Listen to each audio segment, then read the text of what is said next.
Nothing can be more frustrating when you sit down to access your Wi-Fi or internet and you run into issues or your speeds are real slow. Well, in today's tech video, I'm going to show you how to fix your Earthlink internet if it isn't working correctly.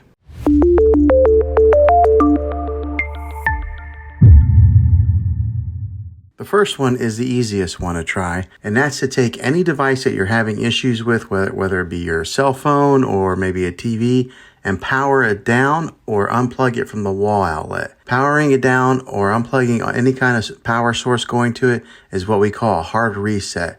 And you want to leave it unplugged or powered down for at least 60 seconds. Now don't be impatient here. Wait the whole 60 seconds, then power it back up or plug it back in, and then see if it's working now. If that fixes it, then great. If not, let's go ahead and move on to the next method. And that would be to push the reset button on your modem or router. Not all routers have this, but if yours does, go ahead and give this a try. If hitting the reset button doesn't work, then let's go on to this next method. And that's to find the router that is giving you Wi-Fi and go ahead and unplug the power to that for 60 seconds. Then plug it back in. If that doesn't work, let's go ahead and move on to the next method. Move your router to a different location so that it's more open and it can broadcast a better signal without any interference. Hopefully this will help. The last thing to do is to call your internet provider, and they might have to tap into your modem remotely to run a diagnosis check, and maybe that'll fix it. Some providers will send you a modem for free if you are continuing to have problems with it, especially if you tell them that you might want to cancel service with them. Well, hopefully this video was helpful.